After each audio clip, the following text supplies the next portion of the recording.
Thank you, David. Yeah, it is quite remarkable, actually, that Therese of Avila has made it to us because she lived in Spain during the time of the Inquisition. And at the time she wrote The Interior Castle, her life, she was asked to write a life of her, sort of like Augustine's Confessions. And that was being reviewed by the Inquisition as she was writing Interior Castle. So she lived in a time when women's voices, in particular, were being heavily scrutinized, but also men's voices. So John of the Cross, who was her co-worker, was also being inquired into. At one point in Therese's life, she talks about the opposition she faced as a woman who had a deep passion for God. And she said, you know, it drives men crazy when people like us show up and they do all they can, especially ecclesial men, men in authority, do all they can to suppress our zeal, and in a positive way zeal, our passion for God and our desire to teach others. So she's really, her tenacity is really quite something.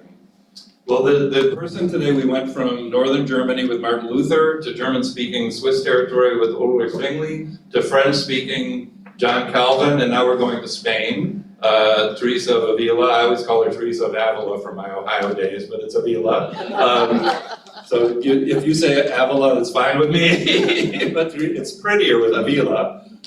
She is a Spanish mystic and a writer, an amazing writer actually, and a monastic reformer. In that sense, she's kind of the Spanish equivalent to Bernard of Clairvaux, whom we looked at earlier. And she actually spent a lot of time outside of the cloister founding other Carmelite monastic communities. And she founded, by the time she died, she founded 14. So she didn't quite have the number that Bernard of Clairvaux did, but she faced, I think, more opposition than he did as well. She grew up in a family whose her father was of a family of converted Jews. And in Spain, if you know anything about the Spanish situation, the Spanish Inquisition was actually created to flush out Jews who were hiding as Christians. This is the great irony of anti-Judaism, and the great, really horrible, loathing part of it, is that they want Jews to convert, and then when they convert, they suspect everyone of Judaizing. Right, so then everyone becomes a Jew because they can't find them anymore. They're all Christians. So her father was and his family were very devoted to seeking honor and prestige in Spanish culture because of the doubts that were cast on them because they were converts earlier on in their career. And Teresa did not share this passion at all. She actually comes to see that the desire for honor and the desire for prestige are directly contrary to a life of faith. And so, on the one hand, she loved her father and her mother. Her mother died when she was young.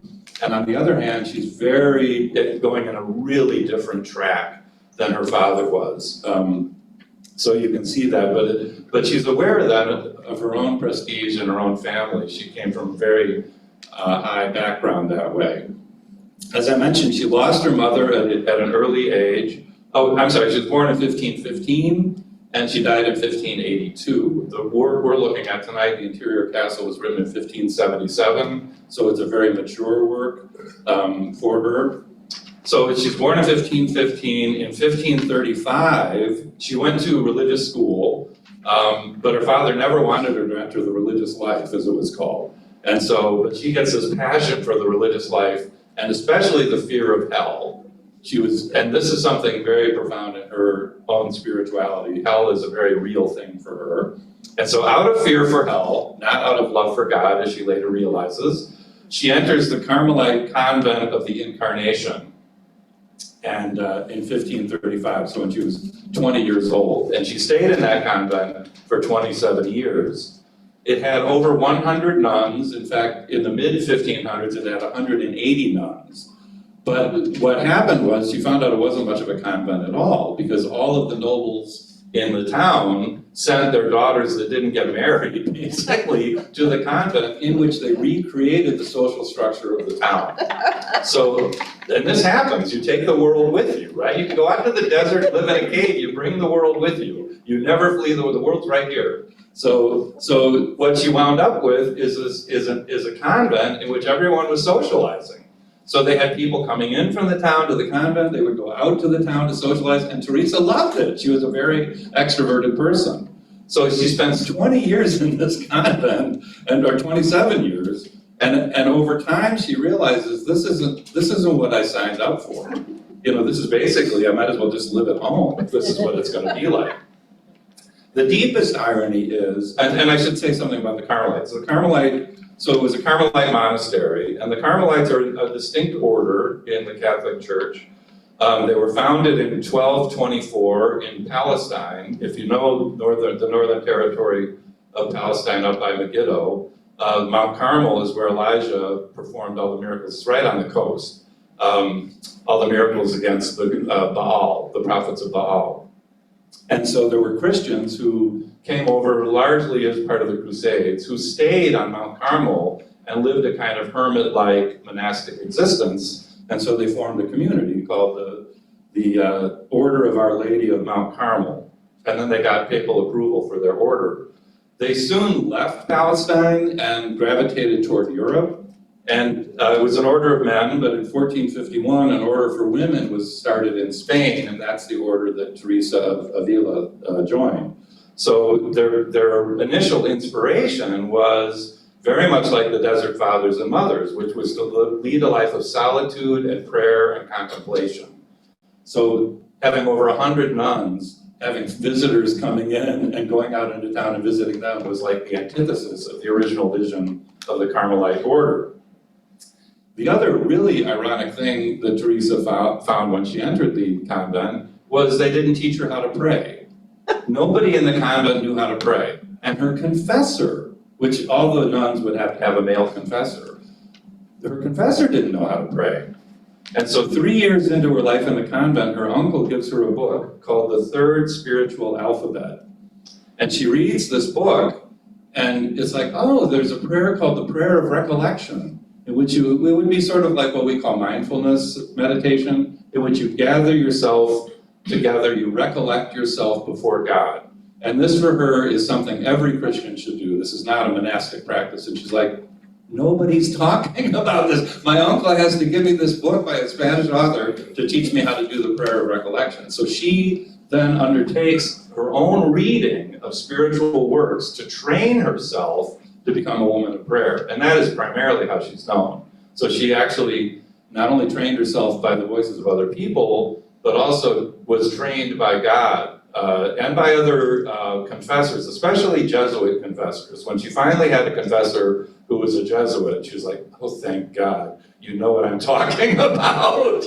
So this was a huge trial for her, was that she didn't have anyone who could teach her how to pray. And then when she would ask her confessors about prayer life, they wouldn't know what she was talking about. And especially when she started receiving what she called supernatural forms of prayer, they really didn't know what she was talking about, and they were really kind of freaked out about it. So that's part of her struggle, actually. One of the books that was the most influential to her, and you see this in the interior castle, is Augustine's Confessions. And we looked at these passages when we did Augustine a long time ago, it feels like, where he talks about how Augustine says, you were present in my soul, but I was absent from you in the world. And all my life you've been calling me back to where you dwell. Where do you dwell? In me. Where am I? Out there. Right? And this was incredibly powerful for Theresa. The spiritual life isn't climbing a ladder to heaven. God does in fact dwell in heaven, she thought, but God also dwells and wants primarily to dwell in my soul. And so the journey of the faithful life is to return to your soul and journey deeper and deeper within your soul to God, where God always already was and is and will be. So the difficulty in life is not that God is absent, it's that we're absent, right? So it would be like me leaving home. I grew up in Perrysburg, Ohio. I go out to Colorado and I'm like, where are my parents? I can't find my parents anywhere. They're like, go home, right? Your parents are home, go home. So God's home is our soul. God's home is also heaven, but we don't have access to that home without having access to God in our soul. So I think Augustine's Confessions, and she says this actually, was a decisive insight that she already had this premonition that God's presence was already within her. But this was a way of validating that insight.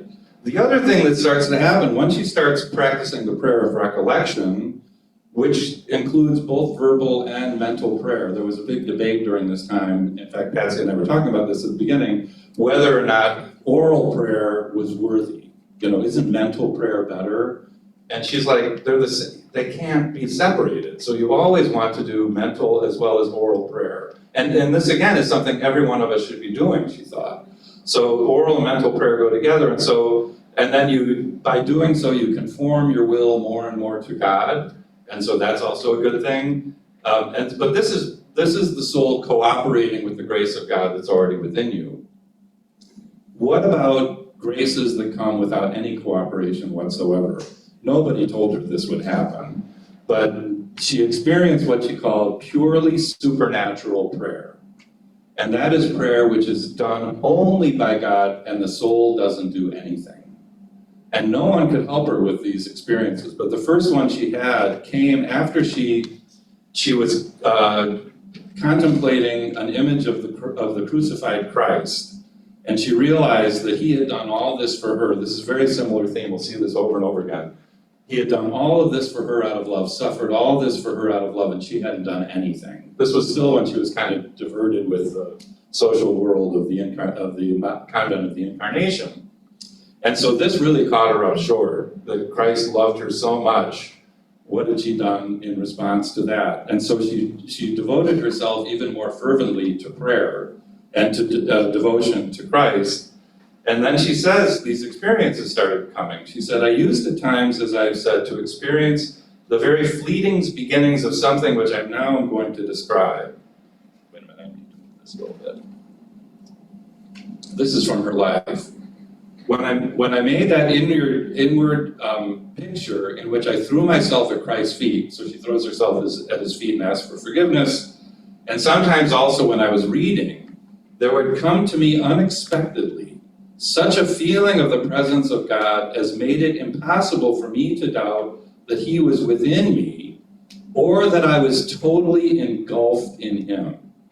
So she would get these feelings that didn't come from herself, and they were unexpected, that God was dwelling in her, or that she was engulfed in God. I think that's really interesting phrase. This was no kind of vision. I believe it is called mystical theology. So she actually knows Pseudo-Dionysius on the mystical theology. The soul is then so suspended that it seems entirely outside of itself. So it's an experience of rapture, and rapture just means to be taken outside of yourself. And then she says, for God wills it to realize that it understands nothing at all of what His Majesty places before it. And so this experience takes you to a place where you're taken outside of yourself. It comes unexpectedly. It comes solely at God's initiative, and all of your faculties, your memory and your will and your intellect are activated, but they're incapable of comprehending what's happening. This she winds up calling the supernatural prayer of union, or the supernatural prayer of peace. But it took her a long time, and I think it was the Jesuits, if I recall, who helped her realize, no, this is a supernatural grace. But you can imagine what her confessors were saying. Are you out of your mind? Quite literally. God doesn't do that. God doesn't come to the soul and flood it like that, So it took her a long time to figure out that this was real and to get validation for the reality of this. The other thing that happened, though, is that she was not sufficiently prepared herself for these graces. And it isn't just the usual, oh, I'm not worthy kind of thing, that we all say. It was that she really wasn't prepared for this, so that she didn't have the proper humility by which this could be grounded. So she got kind of carried away. It really kind of caught her off guard, and she didn't know how to handle these supernatural experiences, and therefore, one of the things the Jesuits taught her, and you can see this in the reading, is that this kind of life, if you're on your road to God who's dwelling within you, and you're making your way through the rooms of the castle, which we'll turn to in a minute, you really need a very strong knowledge of yourself, and you need a very strong penitential practice. You need very much to be aware of how nothing you are, and what a sinner you are, and how far you are from God. Otherwise, you're going to get lost. This is going to completely rock your world, and you're not going to be able to find your way. So it sounds like, oh, wouldn't that be great to experience this union with God in this life? And she's like, it was, but it was so great she didn't know where to go once that started happening. And it was only when she developed a very strong penitential practice that she was able to find a path that made more sense to her, and then also find a path that she could teach to her fellow Carmelite sisters. Well, she becomes so dissatisfied with the convent of the Incarnation that she actually winds up starting her own convent of St. Joseph in the same city of Avila, and winds up, as I said, by the end of her life, of starting 14 total. And she travels to various convents during her life, but then dies, I think she died back in Avila in the 1580s. All right, so she wrote many things. The life is, if you're interested in her life is really interesting. So that's a very good source to go with. But the work we're looking at tonight is the last work she wrote, and it was again, her confessors told her, you have to write these things so that other people can learn your wisdom. And she complains bitterly at the beginning, I hate writing. She's like, I hate writing, this is a real pain in the neck, I have too many bodily ailments. She almost died at one point when she was first in the convent, and so she had all sorts of pain and suffering physically, and it was hard for her to write. But as she wrote, one of her sisters in the convent watched her when she was writing, and she said she was in a state of prayer as she wrote. So, and she says that the Holy Spirit is actually helping her write this work. So it looked to her sister that she was praying, and yet she's writing away and she's doing that. So it's really quite remarkable. All right, so the interior castle is probably her best known work and the best known metaphor that she left behind. And it comes from this insight she had. She doesn't call it a revelation, but it's this insight she had about what she thought the soul was. Right? Why it is that God dwells in the soul, and why it is that we're so far from God. If God's within me, why does it feel like I'm so far from God? Well, she says at the very beginning, and this is on page 1 now, I thought of the soul as something, as resembling a castle formed of a single diamond or a very transparent crystal. So the soul should actually be radiating brilliant light.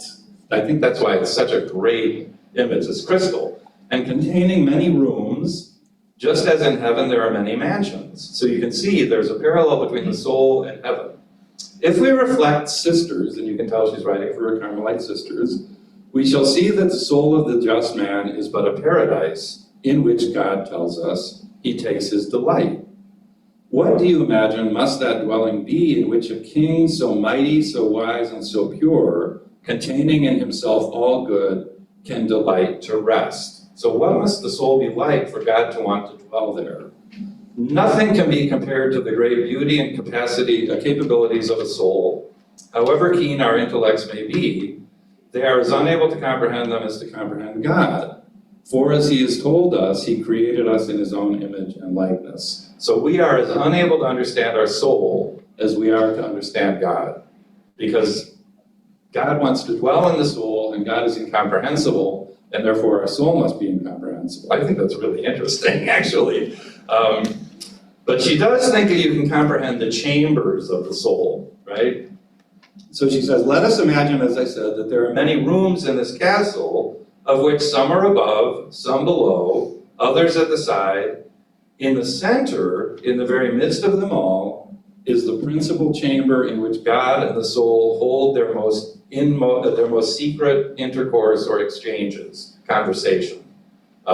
Relationship would be another way of putting that. Unfortunately, the word intercourse in our era, you can tell this is an older translation. No one would use that term now. So anyway, that's not that kind of secret intercourse. It's intercourse as in but it's intimate. It's the most intimate thing. And we'll look at that at the end of our time. No, that's right, yeah. So the point was that our minds do have different capacities, different compartments, if you will, different chambers, as she would put it. And we can experience that ourselves. I think that's right. You can actually find your mind doing all sorts of things simultaneously that you're not quite aware of what's going on. And so in a sense, I mean, one of the most interesting things is Augustine brings us up in the Confessions is we don't understand the origin. We are mind, and we don't understand where mind comes from. In 2022, We are consciousness, and we have no idea where consciousness comes from. It comes from the brain, we don't know how. So we are still a mystery to ourselves, and that's Theresa. Theresa is that, although for her, the ultimate revelation of the mystery of the soul is that God desires to dwell there, and that we're created in the image and likeness of God. But that's something really quite marvelous. We see the same thing in Julian, actually. Julian says a very similar thing. There must be something amazing about the soul for God to want to unite with it. And I don't know that we think about that often. We usually think about how unworthy we are, which she also does, but the infinite capacities of the soul and the way in which our minds and our bodies have their own way of doing things, I think that's a really good point. But just one sec, back behind you, Tim. This is a mind-brain problem. Right, exactly. No, it's the mind-brain problem. It's a very old one, and we still haven't solved it. So. I don't think we ever will. No, I don't know that we will. I don't know that we will. I don't know that we It will will. always be a secret to us. Yeah, no, that's very true. So the thing that's interesting though is that if the soul is a place where God desires to dwell and dwells, right? So the light of God is radiating out of the heart of the soul all the time. Right, very similar to Augustine. God's beauty is always there. It's just that he was late discovering it. Why is it that we are so far from God, right? And why is it that we don't see that light ourselves? And why is it that we don't radiate that light ourselves? And that comes to our understanding of sin. So sin is not the departure of God from the soul. Sin is the way the soul covers over the light of God in itself. Right, so it's a very hard thing to try to figure out, but she, in the long quote there, I won't go through the whole thing, but she basically is saying that there's a river of life in the soul and also this light in the soul. And she says right in the middle of the paragraph, but the soul by sinning withdraws from this stream of life, and growing beside a black and fetid pool can produce nothing but disgusting and unwholesome fruit.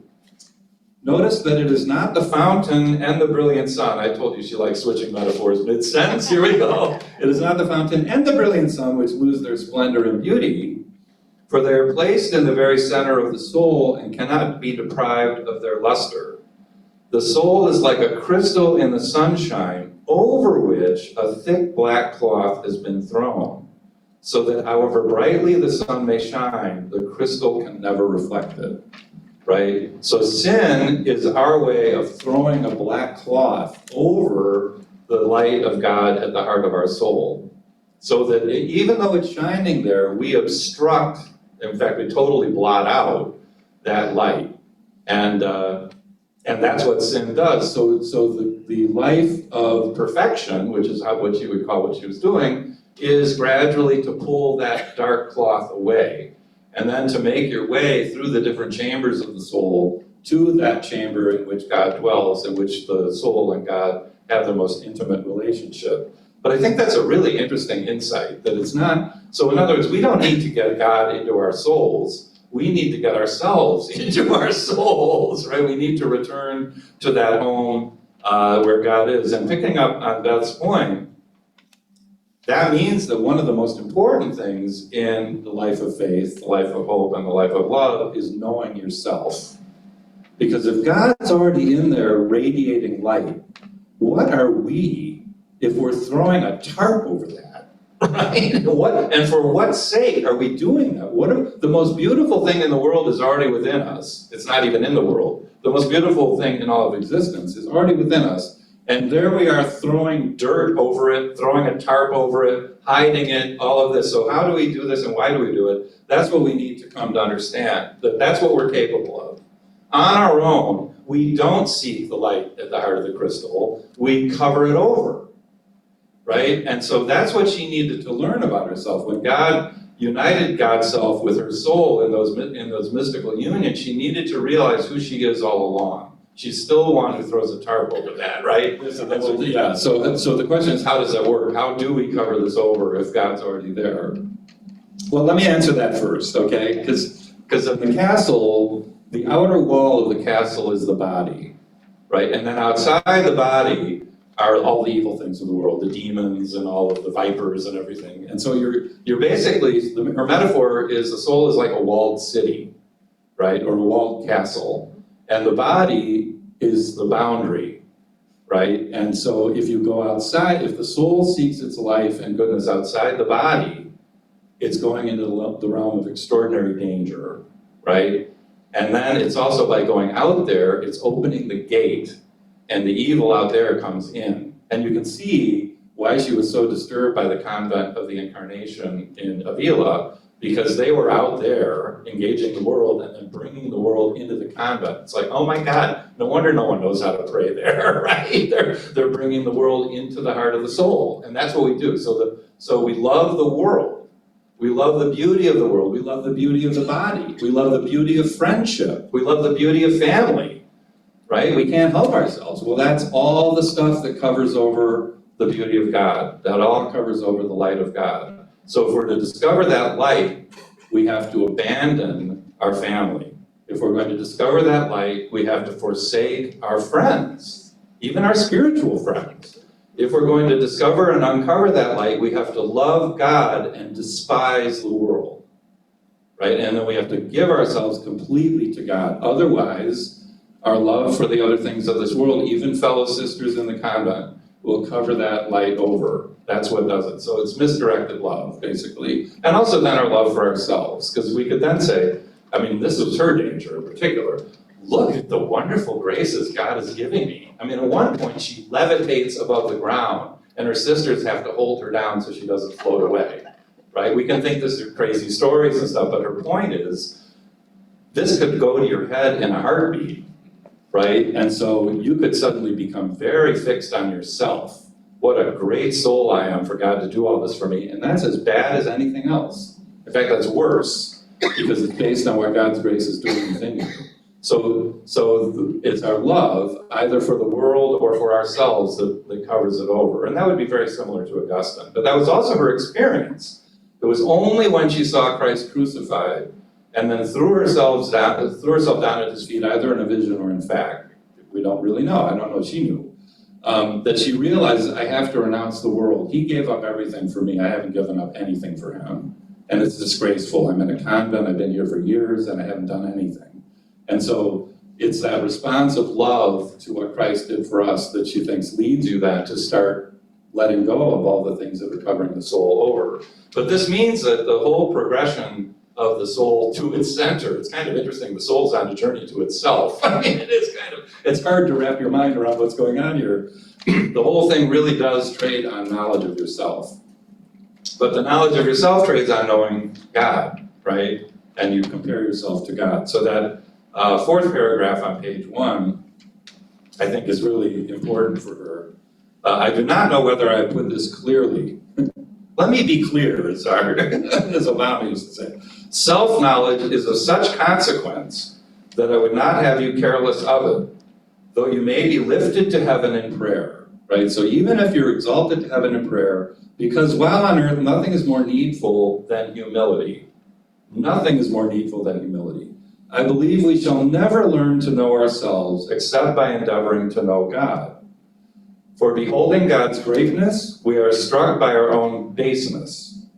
God's purity shows our foulness. And by meditating on God's humility, we find how very far we are from being humble. That last one shows she definitely read Augustine of Hippo, right? By meditating on God's humility, we realize how far we are from being humble. God's humility is revealed in Christ. That's the Philippians hymn in Philippians 2. So one of the things we come to learn about God when we meditate on God and seek to know God is humble. So if we want to be united with God in our soul, we can't be proud, because that contradicts the nature of God. I think that last line is really amazing. And then she says later on in the interior castle, you know, it occurs to me, this is Theresa, she's like, yeah, it occurs to me while I'm writing, that humility is so important because it's the truth, right? It's the truth, and we avoid the truth. God is truth, and humility is the truth, and we just keep pretending it's not. So she says, whoever ignores this lives a life of falsehood. They that realize this fact most deeply are the most pleasing to God, the supreme truth, for they walk in the truth. God grant that we may have the grace never to lose this self-knowledge. And so it's only the truth of our own, that we have nothing good of ourselves, but only misery and nothingness. That's the typical Theresa language. That's the ground of everything. So even when she's at the most exalted state of the soul, which is the marriage of the soul to God, which we'll get to, she realizes her nothingness, right? So when you open yourself to God in prayer completely, two things start to happen. One is you draw closer to God, and the other is you draw more knowledge of yourself. And the knowledge of yourself is how miserable you are, how nothing you are, how sinful you are, even at this later state in your spiritual development. And so that the worst thing for the soul is pride. And that's actually the greatest danger in this phase of the spiritual life, is what a great soul I am. Look how much God loves me, etc. So this then becomes the transition for her between the ordinary grace of prayer, which is prayer of recollection in particular, and oral and mental prayer, and then what she calls supernatural prayer. And supernatural prayer is only made possible by God. It's what she calls infused. It's poured into the soul directly by God. And she uses the term supernatural because God acts, only God acts, the soul isn't doing anything. So the will isn't doing anything, the intellect isn't doing anything, they're not gone, they're just not doing anything. And the memory and the imagination aren't doing anything. God is doing everything. And this is an amazing insight because theologically this wasn't supposed to happen. The place where God does everything and the soul does nothing is what was called conversion. When the soul turns from sin to a life of grace, God is said by Dominican theologians in particular, God is said to act while the soul doesn't act at all. But after that, the soul and God cooperate together. And she, in the forms of prayer she was talking about earlier, recollection, etc., that is what's happening. You're cooperating with the grace of God. But at this point, as you've cooperated with the grace of God, then suddenly God will act again, and your soul won't do anything. And this is where I think her confessors were really worried. It's like, that's theologically not possible. And it was only when she got validation by of this reality that she could actually start talking about it with confidence. So the turning point then comes with this supernatural prayer, which she calls the prayer of union or the prayer of peace, and that's at the bottom of the page. And this is a very important development in the life of the soul, in that it leads it deeper and deeper toward the marriage of the soul with God. She says, "Let us now speak of the sign which proves the prayer of union to have been genuine. As you have seen, God then deprives the soul of all its senses, that he may the better imprint in it true wisdom. It neither sees, hears, nor understands anything while this state lasts, which is never more than a very brief time. It appears to the soul to be much shorter than it really is." And then this is remarkable. "God visits the soul in a manner which prevents its doubting on returning to itself, that it dwelt in him and that he was within it." And that's that experience I read to you about from her life, that I felt like God was dwelling in me and I was engulfed in God, right? So this is the prayer of union, and she thinks this is actually something that comes. But notice he enters the innermost depths of our souls without a door. So it's like Christ coming into the room after the resurrection. He enters without a door. So you don't have to open the door for God to enter. God enters without the door opening. And on the other hand, there are things you can do that actually help your journey when this happens, right? As self-knowledge is one of them. The other is, and this is quite stark, the other is dying. The other is dying. And she comes up with this metaphor in the interior castle, that when the soul is united to God in this way, the soul should think about this union with God the way a silkworm thinks of a cocoon. And the silkworm, she was fascinated by this little teeny silkworm builds this cocoon in which, and this is her, we still don't know how this happens, by the way, but she was very interested in this transformation, in which she thought the silkworm died.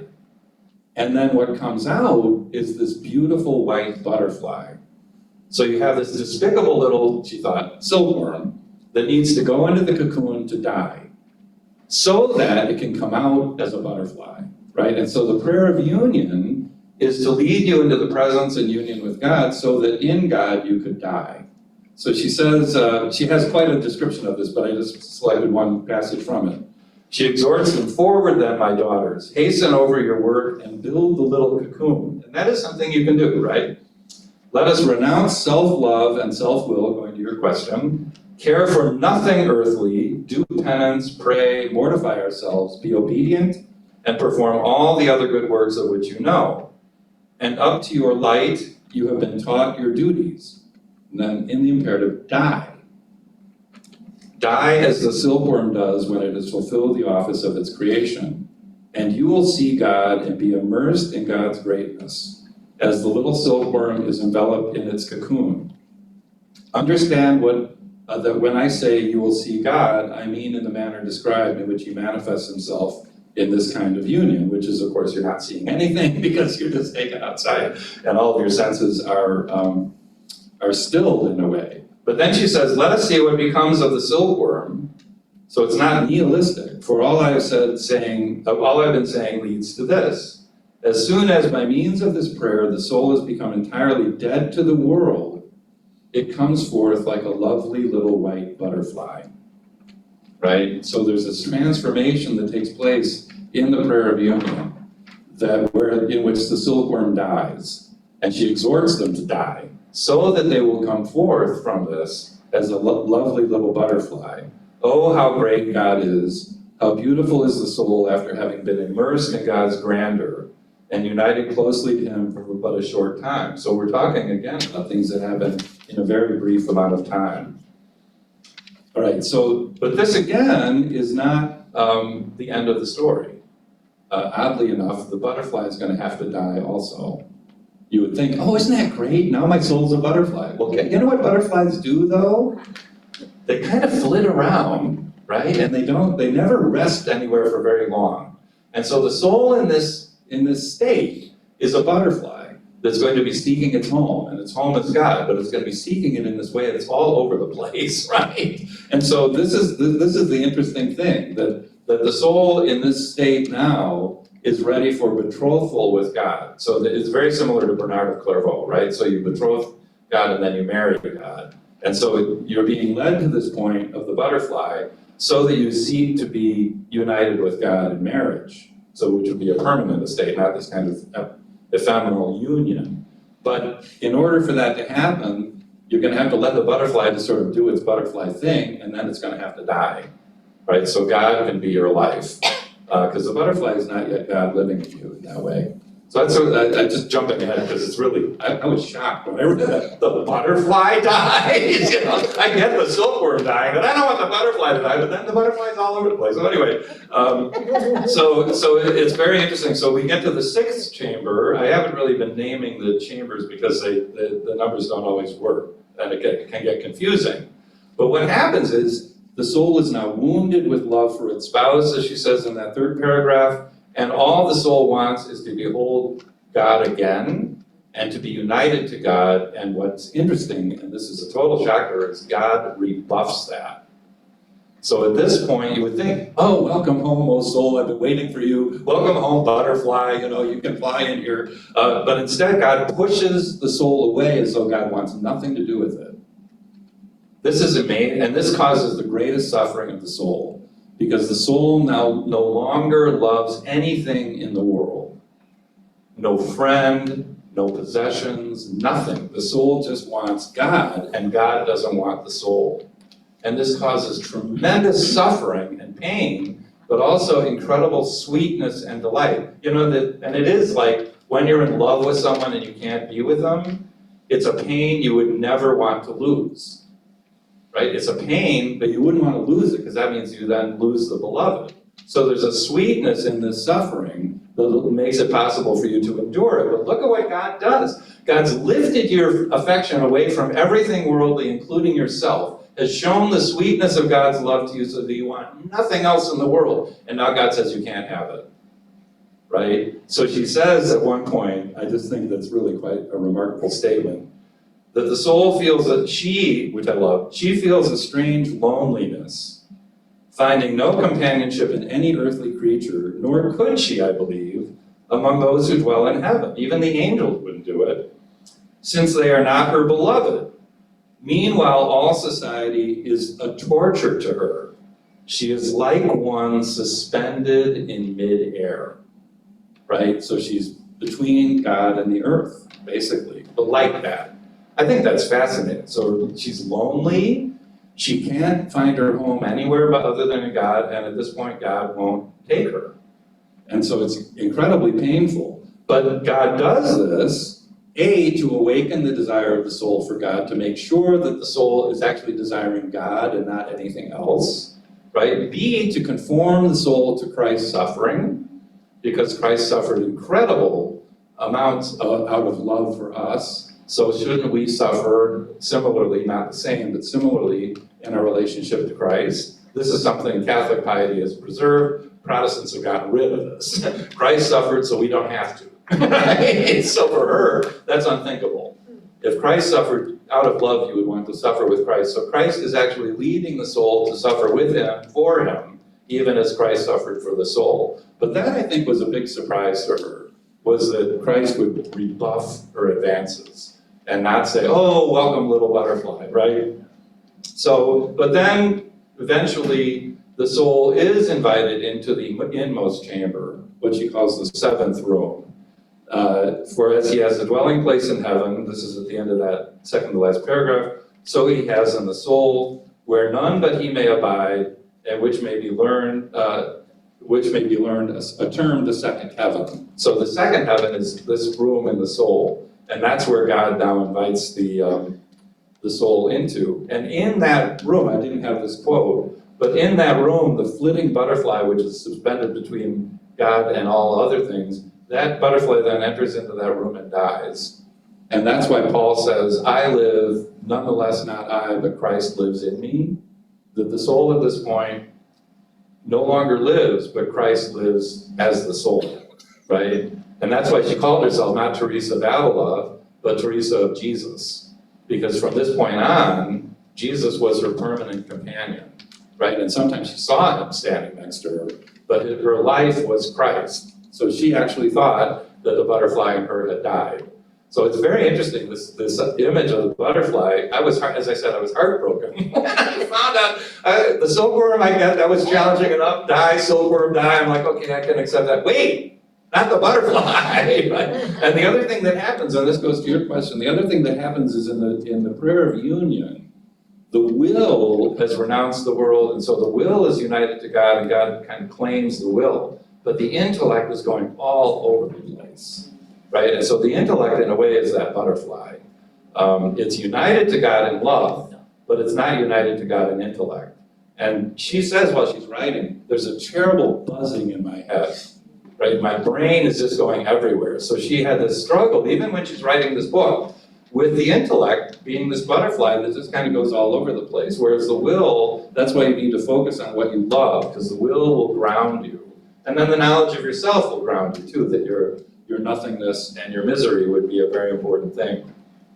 But in that inmost soul, I don't want to leave without getting to this quote. This is how she describes what happens when God actually lets you in to this most intimate chamber, if you will, at the heart of your soul. She says, all the graces here divinely bestowed on the soul come, as I said, through no assistance of its own, except its total abandonment of itself to God. And so that is something you can do by grace, is abandon yourself completely to God. In fact, she says at one point in her life, if I can find it quickly, it's kind of a great line. Reflect on this truth, that God gives himself to those who give up everything for God, right? So if you give up everything for God, God will give God's self to you. And that's what happens here in this chamber. They are given in, so the graces, they are given in peace and silence, like the building of Solomon's temple where no sound was heard. So they didn't use any instruments to cut the rock when they built the temple.